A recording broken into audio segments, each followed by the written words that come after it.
Hi friends, welcome to Pralatha creations. இறைவன் அருளால் அனைவரும் நலமுடன் வாழ இறைவனிடம் பிரார்த்திக்கிறேன். நம்ம இப்போ இந்த வீடியோவில் சிம்பிள் லைனிங் ப்ளவுஸ் எப்படி ஸ்டிச் பண்ணலாம் அப்படின்றது தான் பார்க்க போகிறோம். நீங்களும் இந்த வீடியோ பார்த்துக்கிட்டே ஸ்டிச் பண்ணுங்கள், ஈஸியாக ஸ்டிச் பண்ணிடலாம். சரிங்களா?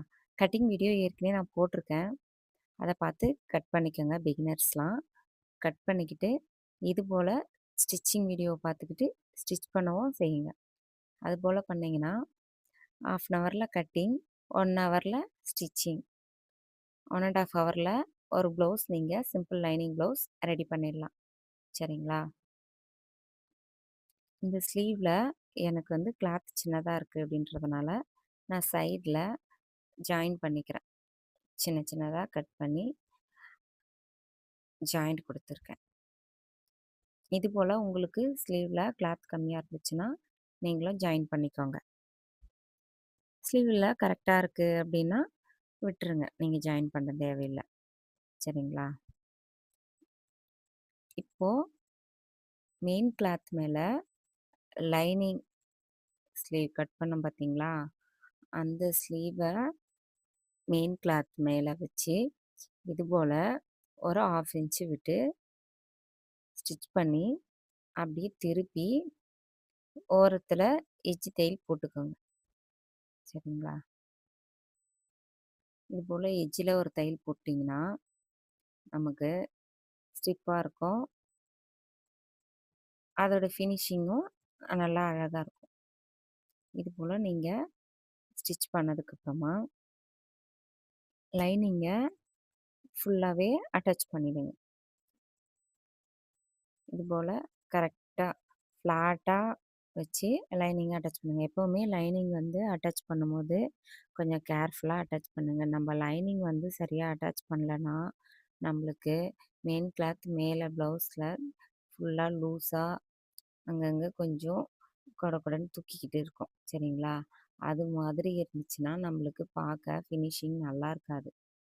அதனால் எப்போவுமே லைனிங் ப்ளவுஸில் லைனிங் அட்டாச் பண்ணுற வரைக்கும் பொறுமையாக லைனிங் அட்டாச் பண்ணுங்கள்.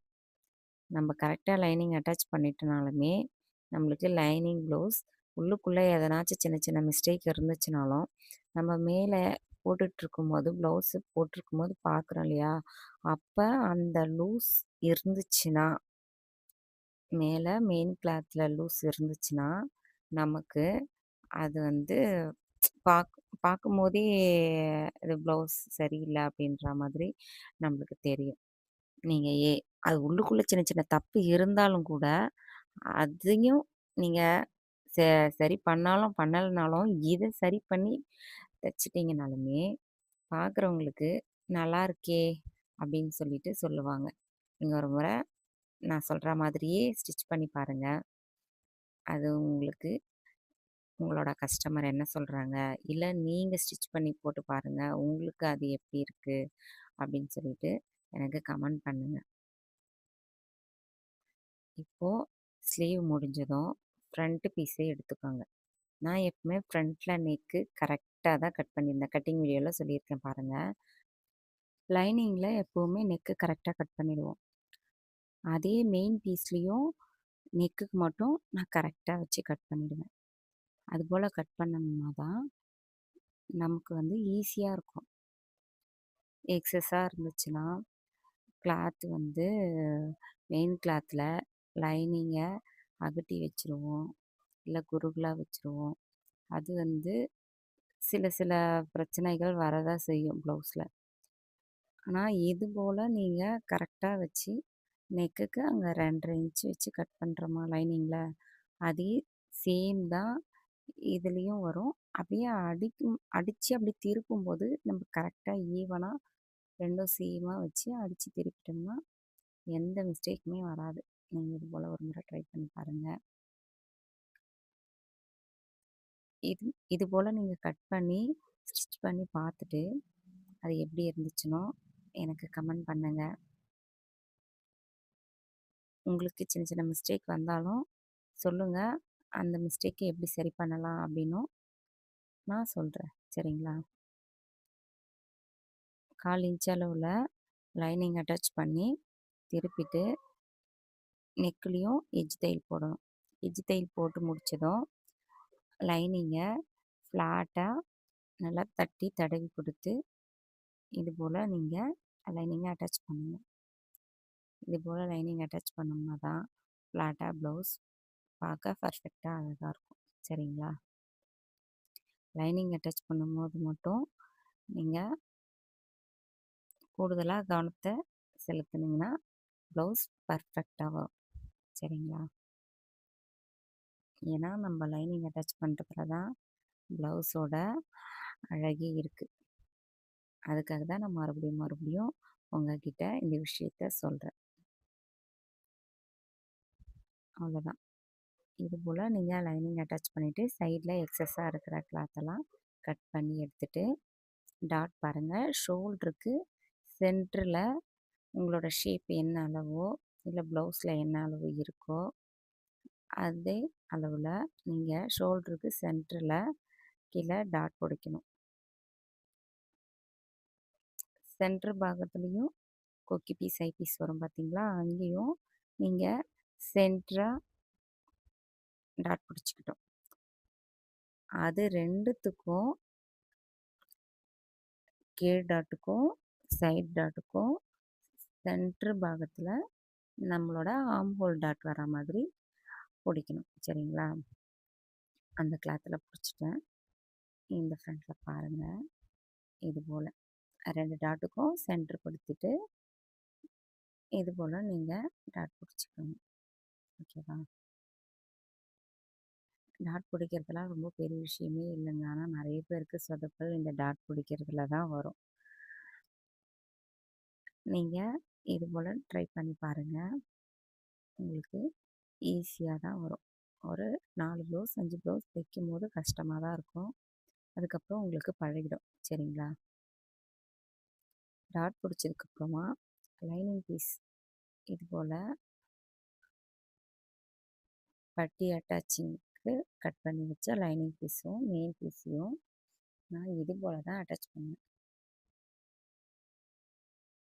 நமக்கு கொஞ்சம் பட்டி திக்காக வேணும் அப்படின்றதுனால நான் 2 லைனிங் பீஸ் கட் பண்ணி வைப்பேன். கிளாத் எதுலையாச்சும் சின்னதாக இருந்துச்சுன்னா மட்டும் வேறு என்கிட்ட இருக்கிற கிளாத்தில் இருந்து கட் பண்ணி வைப்பேன். திக்காக இருந்துச்சுனாலும் 2 மட்டும் வைப்பேன். லைனிங்க்கெலாம் உள்ளுக்குள்ளே லைனிங் பீஸ் 2 மெயின் பீஸ் வந்து 1 மொத்தம் 3 பீஸ் வச்சு அட்டாச் பண்ணுவேன். இது போல் நம்ம ப்ளவுஸ் தைச்சோம்னா பட்டி ஸ்டிப்பாக இருக்கும். நமக்கு பார்க்கவும் அழகாக இருக்கும். சரிங்களா? இப்போது லைனிங்கும் மெயின் பீஸையும் எந்த ஒரு பிசுறுமே வெளியே தெரியாத அளவுக்கு நான் வந்து இது போல் தான் பட்டி எப்போவுமே அட்டாச் பண்ணுவேன். சரிங்களா? பட்டி அட்டாச் பண்ணி முடிச்சதும் இது மேலேயும் ஒரு படிமான தையல் போட்டுக்கோங்க. போட்டுட்டு சைடில் உள்ள எக்ஸ்ட்ரா இருக்கிற கிளாத்தை கட் பண்ணி எடுத்துடுங்க. அந்த கிளாத்தை கட் பண்ணும்போது கொஞ்சம் கேர்ஃபுல்லாக கட் பண்ணுங்கள். கரெக்டாக ஈவனாக ஃப்ளாட்டாக தடவி கொடுத்துட்டு அதுக்கப்புறமா கட் பண்ணிங்கன்னா கரெக்டாக இருக்கும். கிராஸாலாம் கட் பண்ணால் நமக்கு கொஞ்சம் அளவுகள் மாறும். அது மட்டும் கொஞ்சம் கவனமாக பார்த்துக்கோங்க. அதோட ஃப்ரண்ட்டு வேலை முடிஞ்சுது. சரிங்களா? இப்போது பேக்கில் அதே சேம் தான். ஃப்ரண்ட் நெக் எப்படி அடித்தோமோ அதே போல் பேக் நெக்கை ப்ளவுஸோட மெயின் கிளாத் இருக்குது பார்த்தீங்களா, மெயின் கிளாத் மேலே லைனிங் பீஸை வச்சு இது போல் 1/4 இன்ச்சு ஃபுல்லாக கரெக்டாக அந்த ஷேப்புக்கு நான் மெயின் பீஸும் லைனிங்கும் சேமாக தான் கட் பண்ணியிருக்கேன் அப்படின்னு சொல்லியிருக்கேன். அதே போல் நீங்கள் கட் பண்ணிவிட்டு சேம் ஒரே ஸ்டிச் போட்டுட்டு அப்படியே அங்கங்கே நாச் போட்டுட்டு திருப்பி ஸ்டிச் போட்டுக்கிட்டிங்கன்னா அந்த வேலை முடிஞ்சிடும். சரிங்களா? அது முடித்ததும் நம்ம ஃப்ரண்ட்டு கட் பண்ணி வச்சுருந்தோம். அந்த ஃப்ரண்ட்டை எடுத்து பேக் பீஸ் மேலே போட்டு ஷோல்டரை அட்டாச் பண்ணுங்கள். ஷோல்டரை அட்டாச் பண்ணி முடித்ததும் ஃப்ரண்ட்டில் நம்ம பட்டி பீஸ் அடிச்சிருந்தோம் பார்த்தீங்களா, அது வந்து பேக் பீஸ் இருக்குது பார்த்தீங்களா? பேக் பீஸ் நம்மளுக்கு மெயின் அளவு. நம்ம என்ன அளவு எடுக்கிறோம்? ஒருத்தவங்களுக்கு ஒரு ஒரு அளவு இருக்கும். 14, 13, 12, 15 அந்த அளவுக்கு நம்ம பேக் பீஸை மடித்து அடிச்சிட்டோம். பேக் பீஸை மடித்து அடித்ததுக்கப்புறமா அதே சேம் அளவுக்கு ஃப்ரண்ட்டை மடிச்சுட்டு அடிச்சிடுறோம். அவ்வளோதான். அதுக்காக தான் அந்த அளவில் நாச் போட்டுட்டு ஃப்ரண்ட்டுக்கும் ஐபீஸ் கொக்கி பீஸ் கட்டும் பார்த்தீங்களா? அது ரெண்டுத்துக்கும் மார்க் பண்ணிவிட்டு பட்டியை மடித்து அடித்தாச்சு. இப்போது கொக்கி பீஸ் ஜாயின் பண்ணணும். கொக்கி பீஸை ஜாயின் பண்ணும்போது ஜாயின் பண்ணிவிட்டு படிமான தையல் போடுங்க. இது போல் படிமான தையல் போட்டுட்டு டபுள் ஃபோல்டிங் பண்ணி அது மேலேயும் ஒரு ஸ்டிச் போட்டுக்கணும். ஸ்டிச் போட்டுட்டு மேலேயும் நம்ம ஏற்கனவே நெக்கு வந்து அடித்து திருப்பினதுனால ஃபினிஷிங்கில் இருக்குது. அப்போது நம்ம என்ன பண்ணணும், கொக்கி பீஸாக இருந்தாலும் ஐ பீஸாக இருந்தாலும் ரெண்டுத்துக்குமே நீங்கள் அங்கே கட் பண்ணிவிட்டு கவர் பண்ணி லாஸ்ட்டாக எண்டில் முடிப்போம் பார்த்தீங்களா? அந்த இடத்த நல்லா ஃபினிஷிங்காக கொண்டு வந்துடுங்க. இது போல் கொக்கி பீஸ் ரெடி பண்ணதுக்கப்புறம் நெக்ஸ்ட்டு ஐ பீஸ் எடுத்துக்கணும். ஐ பீஸு ஒரு சிலர் வந்து கையில் கட்டுவீங்க, ஒரு சிலர் மிஷினில் அடிப்பீங்க. உங்களுக்கு எது வருமோ அது போல் நீங்கள் ட்ரை பண்ணுங்கள். நான் இப்போ எப்படி பண்ணுறேன்னா மிஷினில் தான் எப்போவுமே அடிச்சிடுவேன்.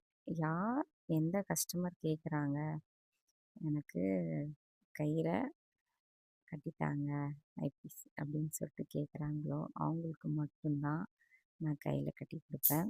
மற்றபடி மிஷினில் தான் இது போல் அடித்து விட்டுருவேன். ஏன்னா இதுதான் நமக்கு சீக்கிரமாக வேலை முடியும். சரிங்களா?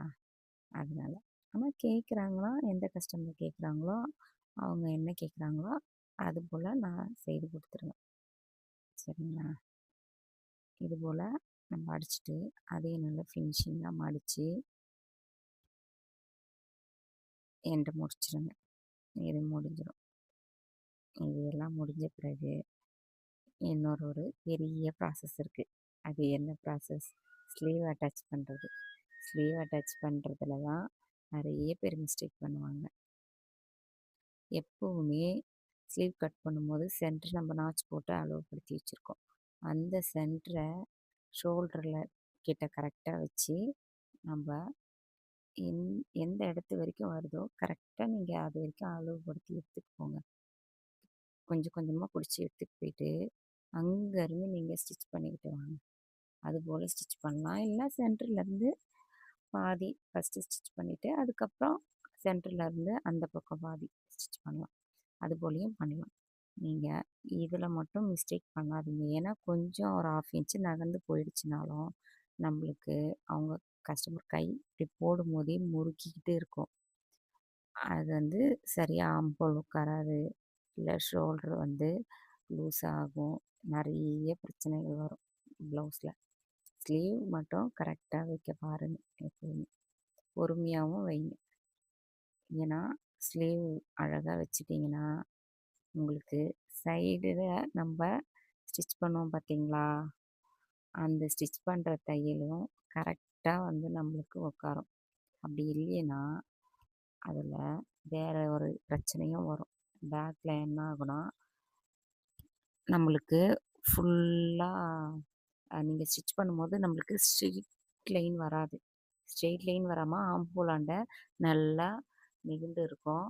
நம்மளுக்கு வேஸ்ட் இருக்குது பார்த்தீங்களா? இடுப்பு பகுதி அங்கே வந்து குறுகலாக இருக்கும். அது போல் வந்துடுச்சுன்னா என்ன ஆகும்? அவங்களுக்கு நம்ம ஆம்போல் கிட்ட பேக் சைடில் கொஞ்சம் லூஸாக கிளாத் இருக்கிற மாதிரி இருக்கும் பார்த்தீங்களா? நிறைய பேர் அந்த மாதிரி போட்டிருப்பாங்க. அது எதனால் வரும்னா பின்னாடி நம்ம பேக் பீஸில் நீங்கள் கரெக்டாக நீங்கள் ஸ்டிச் பண்ணலன்னா அந்த சைடில் போடுற ஸ்டிச்சிங் சரியாக வரலன்னா அதுபோல் பிரச்சனைகள் வரும். அதே மாதிரி நான் சைடில் ஜாயின் பண்ணும்போது இங்கே பாருங்கள், நம்மளுக்கு ஸ்லீவில் எனக்கு என்ன அளவு இருக்கோ 5.5 இருந்துச்சுன்னா இங்கே ஆம்ஹோலில் அதுக்கான அளவு ப்ளவுஸில் என்ன அளவு இருக்கோ, அந்த அளவு இல்ல மெஷர்மெண்ட் எடுத்து வந்தோம்னா, அந்த மெஷர்மெண்ட் அளவு. அத மார்க் பண்ணி கரெக்ட்டா கொண்டு வந்துருங்க. சரிங்களா? இதுபோல கொண்டு வந்துட்டீங்கன்னா, உங்களுக்கு எந்த தப்புமே வராது. நீங்க ப்ளவுஸ் வந்து அ எந்த கஸ்டமருக்கு வேணாலும் தச்சு தரலாம். எ யாருமே குறை சொல்லாம இருப்பாங்க அப்படின்னாக்கா, அது மாதிரி எந்த பிஸ்னஸும் பண்ண முடியாது. சரிங்களா? எந்த தொழிலும் பண்ண முடியாது. யாராச்சும் ஒருத்தவங்க ஒரு 100க்கு 20% ஏதாச்சும் சின்ன சின்ன நிறை, குறை வரதான் செய்யும். மத்தபடி 80% 90% எந்த ஒரு மிஸ்டேக்குமே வராது. இந்த மெத்தட்ல நீங்க தச்சு பாருங்க. நான் எப்பவுமே 20 இயர்ஸா நான் ஸ்டிச் பண்றேன். அதில 5 இயர்ஸ் வந்து நானும் பிகினர் தானே! அதுபோல சின்ன சின்ன மிஸ்டேக்லாம் வந்துச்சு. அதனால மீதி 15 வருஷம் இருக்கு பார்த்தீங்களா, அந்த 15 வருஷமும் இது போல தான் ஸ்டிச் பண்றேன். எனக்கு எந்த மிஸ்டேக்கும் வர்றதில்ல. சரிங்களா? நீங்களும் இது போல ட்ரை பண்ணி பாருங்க. உங்களுக்கு பிடிச்சிருந்துச்சுன்னா, ஸ்டிச் பண்ணி போட்டு பார்த்துட்டு எனக்கு கமெண்ட் பண்ணுங்க. நான் இந்த மெத்தட்ல கட் பண்ணி ஸ்டிச் பண்ணேன் சிஸ்டர். கரெக்ட்டா வந்துச்சு. இல்ல என்னென்ன மிஸ்டேக் வந்துச்சு, அந்த மிஸ்டேக்லாமும் சொல்லுங்க. அது திருத்திக்க முடியும்னா, நான் அது என்ன அதுக்கு பண்ணா திருத்திக்க முடியும் அப்படின்னு சொல்லிட்டும், உங்களுக்கு அதுக்கான ஆன்சர நான் சொல்றேன். சரிங்களா? பாருங்க. இந்த வீடியோ பிடிச்சிருந்துச்சுன்னா, லைக் பண்ணுங்க, கமெண்ட் பண்ணுங்க, ஷேர் பண்ணுங்க. Thank you.